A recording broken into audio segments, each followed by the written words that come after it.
With Unite Assign, you're going to use a URL that is specific to your facility and log in with a username and password. Once you're logged in, you're going to find your department, select your department, and then go to Devices. For this scenario, we have our extension 1004. It's going to be our primary nurse. One click, hovering my mouse, I'm able to assign it to all of my rooms.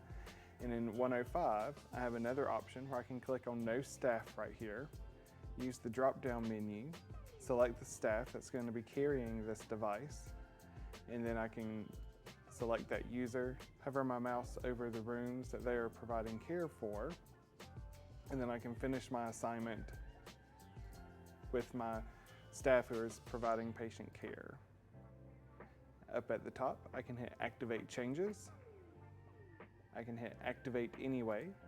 Watch the progress bar work its way across the screen. Once the Activate Changes button has disappeared, I know this shift is active. This has been a quick overview of how to make an assignment using Unite Assign.